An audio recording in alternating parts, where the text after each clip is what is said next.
Hi everyone, a very good morning to the next session on strengths and weakness. So in the last class we discussed about the story of rabbit and tortoise ಅಲ್ವಾ. ಈಗ ಬಹಳಷ್ಟು ಮಂದಿ ಅಂದ್ಕೊಂಡಿರ್ಬೋದು ಏನಪ್ಪ ಇವರು BBA management ಕ್ಲಾಸಲ್ಲಿ ಫಸ್ಟಿಗೆ ಆಮೆ ಮತ್ತು ಮೊಲದ ಕತೆ ಹೇಳ್ತಾ ಇದ್ದಾರೆ ಅಲ್ವಾ. So there is a reason, there is a solid reason why I told that story. Usually I tell that story in most of the classes, in the initial classes. Okay, now that I have given you a task of strength and weakness, I think by now you would have understood what is strength and weakness and what is your strength and weakness. ಒಂದು ಆಮೆ ಮತ್ತು ಮೊಲಕ್ಕೆ ಅದರ strength ಏನು weakness ಏನು ಅಂತ ಅರ್ಥ ಆಗಿದ್ದರೆ ನಿಮಗೆ ಇವಾಗ ಅರ್ಥ ಆಗಿರಬೇಕು. ಯಾಕೆ ಇದು ಹೇಳಿದರೆ ಅಂದರೆ, ಇವಾಗ you are in a position, ಈಗ BBA ಫಸ್ಟ್ ಇಯರ್ ಜಾಯ್ನ್ ಆಗಿದ್ದೀರಿ. ಈಗ ಏನಿಲ್ಲ ಒಂದು 3 ಇಯರ್ಸಲ್ಲಿ ನೀವೊಂದು ಕಂಪ್ನಿಯಲ್ಲಿ ಜಾಯ್ನ್ ಆಗಿ ಜಾಬ್ ಮಾಡಬೇಕು ಅಥವಾ ನಿಮ್ಮದೇ ಆದ ಯಾವುದಾದ್ರೊಂದು ಬಿಸ್ನೆಸ್ ಸ್ಟಾರ್ಟ್ ಮಾಡುವಂತಹ ಒಂದು ಗೋಲ್ ಇಟ್ಕೊಂಡಿರ್ಬೇಕು ನೀವಲ್ಲ. ಗೋಲ್ ನೀವು ಬರ್ಕೊಂಡಿದ್ದೀರಿ ಅಂತ ಅಂದ್ಕೊಳ್ತೀನಿ ನಾನು. ಓಕೆ, ಸೊ ಇವಾಗ ಆ ಸ್ಟೋರಿಯ ಮೋರಲ್ ಏನಂದರೆ, ನಮ್ಮದು ಏನು ಸ್ಟ್ರೆಂತ್ ಇದೆ ನಾವು ಆ ಡಿಪಾರ್ಟ್ಮೆಂಟಲ್ಲಿ ವರ್ಕ್ ಮಾಡಬೇಕು. ನಮ್ಮ ಸ್ಟ್ರೆಂತ್ ಅಲ್ಲದ ನಮ್ಮ ವೀಕ್ನೆಸ್ ಡಿಪಾರ್ಟ್ಮೆಂಟಲ್ಲಿ, ನಮ್ಮ ವೀಕ್ನೆಸ್ ಇರೋ ಒಂದು ಏರಿಯಾದಲ್ಲಿ ನೀವು ವರ್ಕ್ ಮಾಡ್ತಾಯಿದ್ರೆ ನೀವು ಎಷ್ಟೇ ಹಾರ್ಡ್ ವರ್ಕ್ ಮಾಡಿದರೂ ಕೂಡ ನಿಮ್ಮ ವರ್ಕ್ ಸಾಕಾಗೋದಿಲ್ಲ. ಅಲ್ಲಿ ಇನ್ನೊಬ್ಬರು ಬರ್ತಾರೆ, ಅವರ ಸ್ಟ್ರೆಂತ್ ಅದಾಗಿರ್ತದೆ, ಅವ್ರು ಬಹಳ ಚೆನ್ನಾಗಿ ಪರ್ಫಾರ್ಮ್ ಮಾಡ್ತಾರೆ. ಈಗ ನೋಡಿ, ಅದೇ ಆಮೆಯ ಸ್ಟೋರಿಯಲ್ಲಿ ಆಮೆಯ ವೀಕ್ನೆಸ್ ಏನಂದರೆ it cannot run fast, that is a weakness. So ಆಮೆ ಟಾರ್ಟಾಯಿಸ್ ಒಂದು ಜಾಬಿಗೆ ಜಾಯ್ನ್ ಆಗುತ್ತೆ, ಅಲ್ಲಿ ತುಂಬ ವೇಗವಾಗಿ ಒಂದು ನಡೆಯುವಂಥ ಸ್ಕಿಲ್ ಬೇಕು ಅಂತಿದ್ರೆ ಅದು ಎಷ್ಟೇ ವೇಗವಾಗಿ ಓಡಿದರೂ ಕೂಡ it cannot become A champion ಅಲ್ವಾ. ಸೊ ಆಮೆ ಏನು ಮಾಡಬೇಕು, ಅದರ ಸ್ಕಿಲ್ ಏನಿದೆ, ಅದರ ಸ್ಟ್ರೆಂತ್ ಏನಿದೆ, ಆ ರಿಕ್ವೈರ್ಮೆಂಟ್ ಇರೋ ಜಾಬಿಗೆ ಜಾಯ್ನ್ ಆಗಬೇಕು. ಆಮೆ ಯಾವತ್ತೂ ಈಜುವ ಮತ್ತು ನಡೆಯುವ ಎರಡೂ ಜಾಬ್ ಇರುವಂತಹ ಜಾಬಿಗೆ ಜಾಯ್ನ್ ಆದರೆ ಟಾರ್ಟಾಯಿಸ್ ಅಥವಾ ಆಮೆ will be very successful. But instead the rabbit that knows that the strength of rabbit is running very fast. So rabbit should work in a company, ಅಥವಾ it should start some job ಅಥವಾ some company wherein that skill can be used ಅಲ್ವಾ. So similarly ನೀವು ಕೂಡ ಅಷ್ಟೇ, ಈಗ ನಿಮ್ಮ skill ನೀವೀಗ ಬರೆದುಕೊಂಡಿರ್ಬೋದು. If you have written strength as a very good communication, ನೀವು ಖಂಡಿತವಾಗಿ ಕೂಡ ತುಂಬ ಕಮ್ಯುನಿಕೇಷನ್ ಯೂಸ್ ಆಗುವಂತಹ ಜಾಬಿಗೆ ಟ್ರೈ ಮಾಡಿ, ಗೊತ್ತಾಯ್ತಲ್ವ. ಈಗ suppose may be for marketing manager job ಇರ್ಬೋದು, ಅಲ್ಲಿ ತುಂಬ ಕನ್ವಿನ್ಸಿಂಗ್ ಬೇಕಾಗುತ್ತೆ, ತುಂಬ ಪ್ರೆಸೆಂಟೇಷನ್ ಬೇಕಾಗುತ್ತೆ, ಅಂಥ ಜಾಬ್ಸಿಗೆ ಜಾಯ್ನ್ ಆಗಿ. ಇವಾಗ ನಿಮ್ಮ ವೀಕ್ನೆಸ್ ಏನು ಬರ್ತೀರಿ ನೀವು, ಸಪೋಸ್ ನಿಮ್ಮ ವೀಕ್ನೆಸ್ ನೀವು ಕಮ್ಯುನಿಕೇಷನ್ ಸ್ಕಿಲ್ ಅಂತ ಬರ್ತೀರಿ, ನೀವು ಜಾಸ್ತಿ ಮಾತಾಡುವ ಜನರೇ ಅಲ್ಲ, ನೀವು ಬಹಳ ಸೈಲೆಂಟ್ ಜನ ಅಂದ್ಬಿಟ್ರೆ ನೀವು ಮಾರ್ಕೆಟಿಂಗ್ ಮ್ಯಾನೇಜರ್ ಆಗಿ ಅಷ್ಟೇನು ಪರ್ಫಾರ್ಮ್ ಮಾಡಲಿಕ್ಕೆ ಸಾಧ್ಯ ಇಲ್ಲ. ಯಾಕಂದರೆ ಯು ಡೋಂಟ್ ಹ್ಯಾವ್ ದಟ್, ನಮಗೆ ಅದು ಆ ಹ್ಯಾಬಿಟೇ ಇಲ್ಲ. ಸೊ ನೀವು ಅದನ್ನು ಡೆವಲಪ್ ಮಾಡ್ಕೊಂಡಿದ್ದೆ ಅಂದರೆ ಒಳ್ಳೆಯದು, ಆಗಲ್ಲ ಅಂತ ಅನ್ನೋದಿಲ್ಲ. Everything is possible. But if you have already a strength, you should work in such company. That is the most basic idea why I told that story. Okay, so ಈ strength ಅಂದರೆ ಇವಾಗ ನೀವು ಬರ್ಕೊಂಡಿರ್ಬೋದು. ಏನದು ಸ್ಟ್ರೆಂತ್ ಅಂದರೆ ಏನು? Internal attributes that are helpful to the organisation or humans to achieve their objectives. ನಿಮ್ಮಲ್ಲಿ ಏನು ಸ್ಟ್ರೆಂತ್ಸ್ ಇದೆ, ಆ internal attributes that are helpful, ನಿಮ್ಮ ಒಂದು ಗೋಲ್ಗೆ ರೀಚ್ ಆಗಲಿಕ್ಕೆ ತುಂಬ ಹೆಲ್ಪ್ ಮಾಡುತ್ತೆ, ಅದನ್ನು ನಾವು ಸ್ಟ್ರೆಂತ್ ಅಂತ ಕರಿತೀವಿ. ವೀಕ್ನೆಸ್ ಅಂದರೆ ಏನು? Internal attributes that are harmful to the organisation or human to achieving their objectives. ಈ ವೀಕ್ನೆಸ್ ಅನ್ನೋದಂಥದ್ದು ನಮ್ಮ ಯಾವುದೇ ನಾವು ಒಂದು ಗೋಲ್ ಇಟ್ಕೊಂಡಿರ್ತೀವಿ ಅಲ್ಲಿಗೆ ರೀಚ್ ಆಗಲಿಕ್ಕೆ ಯಾವುದು ನಮಗೆ ಒಂಥರ ತಡೆ ಆಗುತ್ತೆ, ಒಂಥರ ಅದು ನಮ್ಮನ್ನು ಅಲ್ಲಿಗೆ ರೀಚ್ ಆಗಲಿಕ್ಕೆ ಬಿಡ್ತಾ ಇಲ್ಲ, ಅದನ್ನು ನಾವು ವೀಕ್ನೆಸ್ ಅಂತ ಕರಿತಾ ಇದ್ದೇವೆ. ಈಗ ಫಾರ್ ಎಕ್ಸಾಂಪಲ್, ಈಗ ಬೆಳಿಗ್ಗೆ ನಾವು ಎಷ್ಟು ಗಂಟೆಗೆ ಹೇಳ್ತೇವೆ, that is the first challenge we face in a day ಅಲ್ವಾ. ನಮಗೆ ಬೇಗ ಬೆಳಿಗ್ಗೆ ಹೇಳಲಿಕ್ಕೆ ಆಗೋದಿಲ್ಲ ಎನ್ನುವುದೇ ನಮ್ಮ ಒಂದು weakness actually. Every successful man ಅಥವಾ women have a habit of waking up early in the morning. ಈಗ ಮಧ್ಯಾಹ್ನ ಒಂದು 9-10 ಗಂಟೆವರೆಗೆ ನಿದ್ದೆ ಮಾಡಿ ನಾವು ಏನು ಸಾಧನೆ ಮಾಡಿದವರನ್ನು ನೋಡೋದು ಬಹಳ ವಿರಳ ಅಲ್ವಾ. ಈಗೇನೋ ಲಾಕ್ಡೌನ್ ಟೈಮ್ಸ್ ಕೊರೋನಾದಿಂದಾಗಿ ನಾವು ಸ್ವಲ್ಪ ಫ್ರೀ ಇರ್ತೀವಿ, ಆಗ್ತಾ ಇರ್ಬೋದು. ಬಟ್ ಅದರ್ವೈಸ್ ಈಗ ಮಾರ್ನಿಂಗ್ ನಮ್ಮದು ಏನು ಗೋಲ್ ಇದೆ ಅಲ್ವಾ, ಅದನ್ನು ನಾವು ಅಚೀವ್ ಮಾಡಲಿಕ್ಕೆ ಒಂಥರ ನಮಗೆ ಆ ಒಂದು ಇದು ಬೇಕು, ನಮಗೆ ಒಂದು urgency. We should reach that position. ಏನು ಗೋಲ್ಸ್ ಬರ್ಕೊಂಡಿರ್ತೀರಿ ಅಲ್ಲಿಗೆ ರೀಚ್ ಆಗಬೇಕು ಅಂತೇಳಿ ನಮ್ಮ ಹತ್ರ ಒಂದು ಅರ್ಜೆನ್ಸಿ ಇರಬೇಕು. To do that, first thing is getting up very early in the morning. Okay, ಆ ಮಾರ್ನಿಂಗ್ ನಾವು ಬೇಗ ಎದ್ದು ಹೇಳೋ ಒಂದು ಅಭ್ಯಾಸ ಮಾಡಿಕೊಂಡ್ರೆ ಅದು ನಮ್ಮನ್ನು ಬಹಳಷ್ಟು ಒಂದು ಪಾಸಿಟಿವ್ ಜನರಾಗಿ ಮಾಡುತ್ತೆ. ಈಗ ಪಾಸಿಟಿವ್ ಮತ್ತು ನೆಗೆಟಿವ್ ಗೊತ್ತಿರ್ಬೋದು. ಪಾಸಿಟಿವ್ ಜನರಂದರೆ ಏನೇ ಸಮಸ್ಯೆ ಬಂದರೂ ಕೂಡ ಅದರಲ್ಲಿ ಯಾವ ರೀತಿ ಸೊಲ್ಯೂಷನ್ ಮಾಡ್ಬೋದು ಅಂತ ಅವ್ರು ಥಿಂಕ್ ಮಾಡ್ತಾರೆ. ಆದರೆ ನೆಗೆಟಿವ್ ಪೀಪಲ್ ಏನು ಮಾಡ್ತಾರೆ ಅಂದರೆ ಏನೇ ಅಪಾರ್ಚುನಿಟಿ ಇದ್ದರೂ ಕೂಡ ಅದರಲ್ಲಿ ಏನು ಸಮಸ್ಯೆ ಹುಡುಕ್ತಾರೆ ಅವರು, ಅಲ್ವಾ? So always try to become a positive person. ನೀವೊಂದು ಪಾಸಿಟಿವ್ ಪರ್ಸನ್ ಆದ ಕೂಡಲೇ ನಮಗೆ ಬಹಳಷ್ಟು ಸಮಸ್ಯೆಗಳಿಗೆ ನಮಗೆ ಪರಿಹಾರ ಸಿಗುತ್ತೆ. So that is the first thing. If you are already getting up in the morning very early, very good, keep doing it.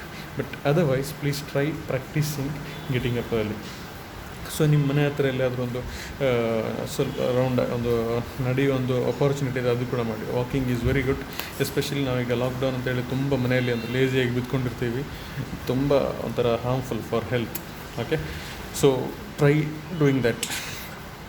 So first thing is try getting up early in the morning. So go for a walk if it is okay near by. ನಿಮ್ಮ ಮನೆ ಹತ್ರನೇ ಒಂದು ತುಂಬ ದೂರ ಹೋಗುವಂಥ ಸಮಸ್ಯೆ ಇದ್ದರೆ, ಅದೇ ಕೆಲವು ಸಮಸ್ಯೆಗಳಿರ್ಬೋದು. ಸೊ ನಿಮ್ಮ ಮನೆ ಹತ್ರ ಏನೋ ಒಂದು ರೌಂಡ್ ಹೋಗ್ಬೋದಾದರೆ ಡೆಫಿನೆಟ್ಲಿ ಡೂ ದ್ಯಾಟ್. ಇನ್ನೊಂದಂದರೆ ನೆಕ್ಸ್ಟ್ ಥಿಂಗ್, ನಮ್ಮ ಒಂದು ನೀವು ಬರ್ದಿರೋ ಗೊತ್ತಿಲ್ಲ, ಇನ್ನೊಂದು ವೀಕ್ನೆಸ್ ಅಂದರೆ ನಮ್ಮ ಜನರಲ್ ನಾಲೆಡ್ಜ್ ಅಥವಾ ಕರೆಂಟ್ ಅಫೇರ್ಸ್ ಬಗ್ಗೆ ಇರುವ ನಮಗೆ ಒಂದು ತಿಳುವಳಿಕೆ.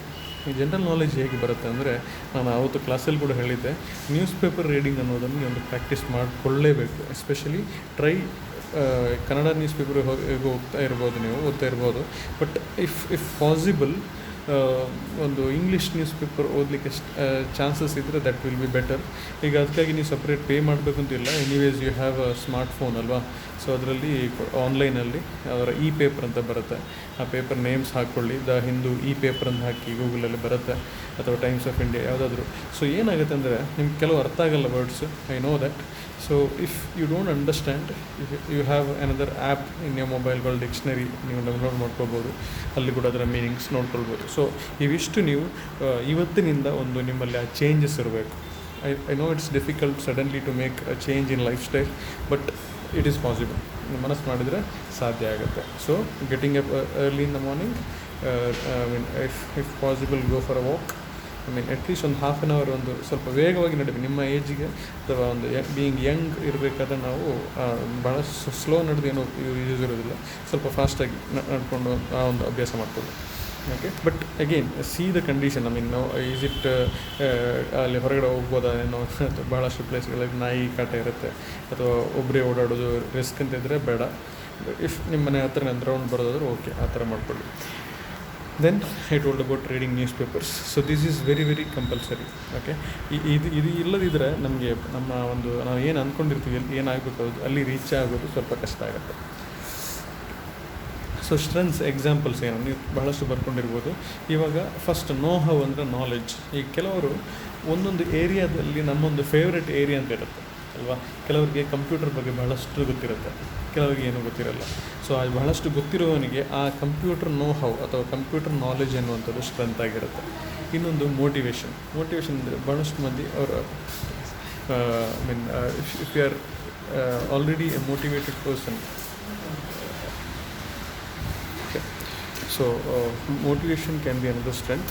So there will be some people who are already motivated enough. ಏನು ಮಾಡಿದ್ರೆ ಒಂಥರ ಅದನ್ನು ಕಂಪ್ಲೀಟ್ ಮಾಡಬೇಕು ಅನ್ನೋಂಥ ಒಂದು ಇಂಟ್ರೆಸ್ಟ್ ಇರುತ್ತೆ, ಅಥವಾ ಏನೋ ಅವರೊಂಥರ ಸುಮ್ಮನೆ ರೀಸನ್ ಹೇಳಿ ಇದಾಗಲ್ಲ ಅಂತ ಹೇಳಲ್ಲ. So that is motivation. So if this is a very important strength you should have in your life. You should any ಒಂದು ಟಾಸ್ಕ್ ಇರಬೇಕಾದ್ರೆ ನಮ್ಮ ಎದುರಲ್ಲಿ ಅದನ್ನೊಂದು ಕಂಪ್ಲೀಟ್ ಗಿವನ್ ಟೈಮಲ್ಲಿ ಮಾಡುವಂಥ ಒಂದು ಮೋಟಿವೇಶನ್ ಇರಬೇಕು. ಇನ್ನೊಂದು technical skills. As I told about the example of computers, most of the technical skills especially from now onwards. Okay, because of this Covid we have more depended on computers, smartphones. So computer ಅಂದ ತಕ್ಷಣ ಬರೀ ಏನೋ mobile apps ಅಷ್ಟೇ ಅಲ್ಲ. ಕಂಪ್ಯೂಟ್ರಲ್ಲಿ especially Microsoft word ಅಂತ ಗೊತ್ತಿರ್ಬೋದು. Word, ಈ P P T, ಇವಾಗ ನಾನು ಮಾಡಿರೋದು ಪಿ ಪಿ ಟಿ ಮತ್ತು Excel, these are the basic skills that you require for any job in the market. So ನಿಮ್ಮಲ್ಲಿ ಎಷ್ಟು ಮಂದಿ ಕಂಪ್ಯೂಟರ್ ಸ್ಕಿಲ್ಸ್ ಇದೆ ನಂಗೆ ಗೊತ್ತಿಲ್ಲ. So if possible at least you should learn Word, Excel and P P T for sure. ಇದು ಗೊತ್ತಿಲ್ಲ ಅಂತ ಹೇಳಿದ್ರೆ ನಾಳೆ ನಿಮಗೆ ಜಾಬ್ ಸಿಗೋದು ಬಹಳಷ್ಟು ಕಷ್ಟನೇ. Okay, so that is kind of a basic skill that you require.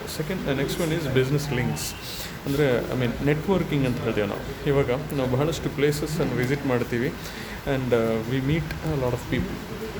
So when you are in a job or when you have started a business, so these networking ಅಥವಾ ಲಿಂಕ್ಸ್ ಅನ್ನೋದು ಬಹಳಷ್ಟು important ಆಗುತ್ತೆ. So have a habit of talking to people to have that contacts, because in a business ಅಥವಾ in a job these networks are very very important. ನಾಳೆ ಯಾವುದೇ ಒಂದು ನಮ್ಮ ಒಂದು ಬಿಸ್ನೆಸ್ ಎಕ್ಸ್ಪಾನ್ಷನ್ ಇರ್ಬೋದು, ನಮ್ಮ ಒಂದು ಬಿಸ್ನೆಸ್ ಕ್ಲೈಂಟ್ ಆಗಿರ್ಬೋದು, so that having the network is very very important. Okay, so that so have that networking. ಸ್ವಲ್ಪ ತುಂಬ ಟಾಕಟಿವ್ ಆಗಬೇಕಂತ ಹೇಳ್ತಾ ಇಲ್ಲ ನಾನು, ಆದರೆ you should not be someone who is very silent, not talking to anyone. ಆ ಥರ ಇದ್ದರೆ ನಮ್ಮ BBA ಅಥವಾ ಇದರ ರಿಲೇಟೆಡ್ ಜಾಬ್ಸಿಗೆ ಸ್ವಲ್ಪ ಕಷ್ಟ ಆಗುತ್ತೆ. Okay, if you are too silent, you can you will be working very good with computers, but with humans it's bit difficult. ಒಂದು ಹ್ಯೂಮನ್ ರಿಸೋರ್ಸನ್ನು ಮ್ಯಾನೇಜ್ ಮಾಡಬೇಕು ಅಂತ ಹೇಳಿದರೆ we should have some sort of networking skills. So this can be a strength.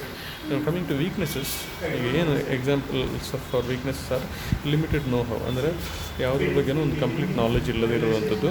ಅದು ಇಲ್ಲದಿರೋದು ಯಾಕೆ ಅಂದರೆ we are not doing any effort do that. ಈಗ ನನ್ನ ಕಂಪ್ಯೂಟರ್ ಗೊತ್ತಿಲ್ಲ ಅಂತ ಹೇಳ್ಬೋದು ನಾನು, ಆದರೆ ನಾನು ಎಷ್ಟು ಪ್ರಯತ್ನ ಮಾಡ್ತಾ ಇದ್ದೀನಿ, what effort I am putting to acquire that skill, that is important.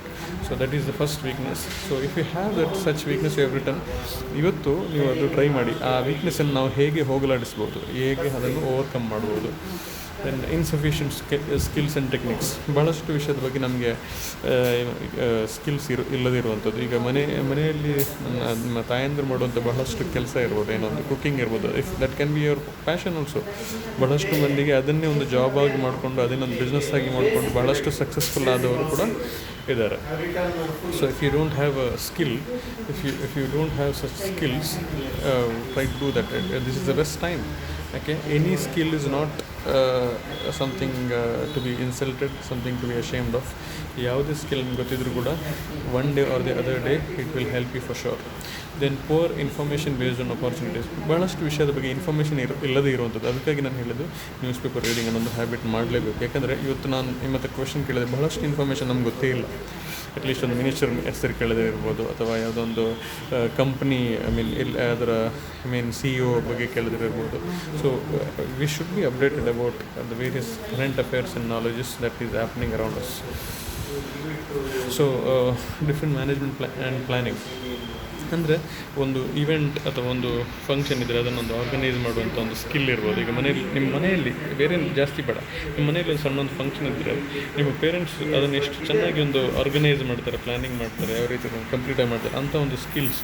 ಅದನ್ನು ಈಗ ಒಂದು ನಾವು ಬಿಸ್ನೆಸ್ಸಲ್ಲಿ ಅದನ್ನು ಇವೆಂಟ್ ಮ್ಯಾನೇಜ್ಮೆಂಟ್ ಅಂತ ಕರಿತೀವಿ. Okay, so that is also a skill. So ಅದನ್ನು ಮಾಡಲಿಕ್ಕೆ ಸ್ವಲ್ಪ ನಮ್ಮ ಹತ್ರ ಸ್ಕಿಲ್ಸ್ ಬೇಕಾಗುತ್ತೆ, ಒಂದು ಮ್ಯಾನೇಜಿಂಗ್ ಸ್ಕಿಲ್ಸ್ ಬೇಕಾಗುತ್ತೆ. That's where our management starts actually. So it's a simple subject, but it requires some sort of ಒಂಥರ ಮೆಚ್ಯೂರಿಟಿ ಬೇಕಾಗುತ್ತೆ. So that's what is different management planning. And limited experience, definitely ಈ ಏಜಲ್ಲಿ ನಮಗಂತೂ experience ಇರಲ್ಲ ಭಾಳಷ್ಟು ವಿಷಯದಲ್ಲಿ, but as and we study subjects and as we start working we will get that experience. Now coming to your strength, how do we analyze these strengths? What do we do better than others? So there is if you don't know what is your strengths are, first you should ask yourself, what is that one thing that you can do better than others? Okay, that is your strength. So for a rabbit, running faster than tortoise was a strength. So for you, it can be anything. Communication skill. It can be the kind of confidence you have. It can be the knowledge in accountancy that you have. You can do any sort of accounting problems. So you will be a very good financial manager tomorrow, right? So ask yourself, what do we do better than others? What positive traits do we have? ನಾನು ಎಷ್ಟು positive ಆಗಿರ್ತೀನಿ, ಯಾವುದೇ ಒಂದು incident ಬಂದಾಗಲೂ ಕೂಡ ನಾವು ಅದಕ್ಕೆ ಮಾಡುವಂಥ response will decide whether I am negative person or positive person. ಒಂದು ಸಣ್ಣ ಟಾಸ್ಕ್ ಬಂದಾಗ ಯಾವ ರೀತಿ ನಾವು ಅದಕ್ಕೆ ರಿಯಾಕ್ಟ್ ಮಾಡ್ತೇವೆ. ಇವಾಗ ಈ ಒಂದು ಕೋವಿಡ್ ಟೈಮ್ಸಲ್ಲಿ ಕೂಡ ಅಷ್ಟೇ ಬಹಳಷ್ಟು ಜನಗಳು ಒಂಥರ ಡಿಪ್ರೆಷನ್ಗೆ ಹೋಗ್ಬಿಟ್ರು, ಯಾಕಂದರೆ ಕೆಲಸ ಇಲ್ಲ ಅಂಥ ಸಿಚುವೇಶನ್ ಬಂದಾಗ it is actually test for us. How do we react and how do we fight against it. Okay, so ನೋಡಿ ಎಷ್ಟು ಪಾಸಿಟಿವ್ ಪರ್ಸನ್ ನೀವು ಅಥವಾ ಎಷ್ಟು ನೆಗೆಟಿವ್ ಆಗಿ ಥಿಂಕ್ ಮಾಡ್ತೀರಿ. So we need people to think positive. and what sets we apart from others looking for jobs such as education or certifications. So ನಾಳೆ ನೀವು B B A ಮುಗಿಸ್ಕೊಂಡು ಒಂದು ಜಾಬ್ ಇಂಟರ್ವ್ಯೂಗೆ ಹೋದಾಗ what is that one thing that will set you apart from others. Okay. So it can be the knowledge you have on subjects, the number of certificates you have, and the courses you have completed. It can be anything. Okay, ನೀವು ನಾಳೆ ಒಂದು computer related ಜಾಬಿಗೆ ಹೋಗೋದಾದ್ರೆ having BBA as well as having a computer course certificates will add you some strength definitely. But after that, once there will be a test, you have to do on a computer. They will give a task you have to do in a computer, maybe an Excel test. So when you do that, perform that better way, then it will be definitely your strength. And how strong is a network of connections? ಇವಾಗೇನು I'm not talking about your Instagram followers, the Facebook friends. That also a contact, but when you start working or when you start some business, how these people can be helpful to you, that matters. If a friendship is okay. Now what I am talking about network is when you start working and when you have a job tomorrow, how this network of people will help you to grow you as a person. Okay, and what do other people see as our strength? You can talk to your parents, I said. Okay, they would have noticed in you that this is your strength, this is your weakness, so you can definitely go and ask them. Similarly again, for weakness, what are our negative work habits and traits? ಬಹಳಷ್ಟು ನಮ್ಗೆ ಗೊತ್ತಿರುತ್ತೆ, ಕೆಲವು ನಾವು notice ಮಾಡಿರಲ್ಲ. You can ask your parents as I said, ಅಥವಾ close friends ಇದ್ರೆ ಅವ್ರ ಕೇಳ್ಬೋದು, what is that one thing you want to change in me. So does any part of education training need improving? ನಾವು ಇವಾಗಲೇ ಕಲ್ತಿರುವಂಥ ಬಹಳಷ್ಟು ವಿಷಯಗಳು ನಾನು ಮೊದಲೇ ಹೇಳಿದಾಗೆ ಬರೀ ಎಕ್ಸಾಮ್ಗೋಸ್ಕರ ಕಲ್ತಿರ್ತೀವಿ. ಅದನ್ನು ಯಾವ ರೀತಿ ನಮಗೆ ಇಂಪ್ರೂವ್ ಮಾಡ್ಕೊಳ್ಬೋದು? And what would other people see as our weakness? ಅವರೇನು ನಮ್ಮ ಬಗ್ಗೆ ಅಂದ್ಕೊಂಡಿರ್ತಾರೆ? Do we have any limited resources, just time or influence? ನಾವು ಯಾವ ರೀತಿ ಟೈಮ್ ಮ್ಯಾನೇಜ್ಮೆಂಟ್ ಮಾಡ್ತಾಯಿದ್ದೇವೆ? ಟೈಮ್ ಅನ್ನೋದು ಬಹಳಷ್ಟು ಒಂದು ಇಂಪಾರ್ಟೆಂಟ್ ಅಸೆಟ್. ಒಂದು ನಿಮಿಷ ಕಳೆದೋಯ್ತಂದ್ರೆ ಅದು ರಿಟರ್ನ್ ಬರಲ್ಲ ಒಮ್ಮೆ ಕೂಡ, ಅಲ್ವಾ? ಸೊ ಎಷ್ಟು ಚೆನ್ನಾಗಿ ನಾವು ಟೈಮನ್ನು ಯೂಸ್ ಮಾಡ್ತಾಯಿದ್ದೀವಿ. ಈಗ ನೋಡಿ, ಎಷ್ಟೇ ಸಕ್ಸಸ್ಫುಲ್ ಪರ್ಸನ್ ಕೂಡ in a day they have only 24 hours. ಆದರೆ ನಾವೇನು ಮಾಡ್ತೀವಿ, ಏನೂ ಕೆಲಸ ಇಲ್ಲದಿರೋ ಕೂಡ ನಾವು ಟೈಮ್ ಇಲ್ಲ ಅಂತೀವಿ, ಅಲ್ವಾ? So how effectively we manage time, and do we have a weak network of connection that will hurt our chances of finding work? So I definitely told about that network of people that will help us in finding a job and improving in a job. So other ಬಗ್ಗೆ ಸ್ವಲ್ಪ ನೋಡ್ಕೊಳ್ಬೇಕು. And now we'll talk about goals. Are our strengths good enough to achieve our goals? ಇವಾಗ ನೀವು ನಿಮ್ಮ ಗೋಲ್ ಮತ್ತು ನಿಮ್ಮ ಸ್ಟ್ರೆಂತನ್ನು analyse ಮಾಡಿ, ಆ ಗೋಲ್ ರೀಚ್ ಆಗಲಿಕ್ಕೆ ನಿಮ್ಮಲ್ಲಿರುವ ಸ್ಟ್ರೆಂತ್ ಸಾಕಾಗತ್ತಾ? Can we work on our weaknesses? ನೀವು ಬರೆದಿರೋಂಥ ವೀಕ್ನೆಸಸ್ಗಳನ್ನು ಓವರ್ಕಮ್ ಮಾಡಲಿಕ್ಕೆ ಸಾಧ್ಯ ಇದೆ, ಅಥವಾ ಅದನ್ನು ನಮಗೆ ಸಾಲ್ವ್ ಮಾಡಲಿಕ್ಕೆ ಸಾಧ್ಯ ಇದೆ? If yes, how feasible, how practical?